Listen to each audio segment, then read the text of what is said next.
Theni collector அலுவலக வளாகம் முன்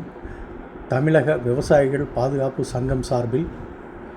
19ஆம் தேதி பகல் 12 மணி அளவில் மாபெரும் கவனஈர்ப்பு ஆர்ப்பாட்டம் நடைபெற்றது.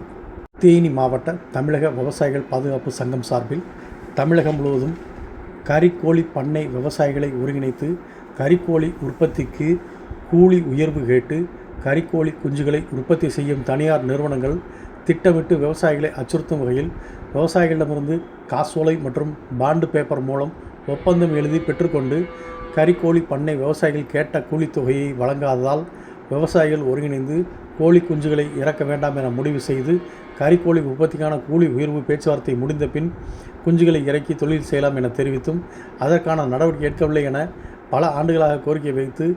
போராடி வந்த நிலையில் கடந்த ஜனவரி 1 முதல் 13ஆம் தேதி வரை கறிக்கோழி உற்பத்தி நிறுத்த போராட்டம் நடைபெற்று வந்த நிலையில் கறிக்கோழி குஞ்சுகள் இறந்துவிட்டதாகவும் பொது சொத்து சேதாரம் ஏற்பட்டதாகவும் பல்வேறு பொய்களை சொல்லி காவல்துறையிடம் பொய் புகார் அளித்து தமிழக விவசாயிகள் பாதுகாப்பு சங்க தலைவர் ஈசன் முருகசாமியை கைது செய்ததை கண்டித்தும் கறிக்கோழி கிலோ ஒன்றுக்கு 20 ரூபாய் உயர்த்தி வழங்க தமிழக விவசாயிகள் பாதுகாப்பு சங்க ஒருங்கிணைப்பாளர் சீனிராஜ் தலைமையில் தேனி மாவட்ட ஆட்சியர் அலுவலக வளாகம் முன்பு மாபெரும் கவன ஈர்ப்பு ஆர்ப்பாட்டம் நடைபெற்றது. இந்த ஆர்ப்பாட்டத்தில் தமிழக விவசாயிகள் பாதுகாப்பு சங்கம்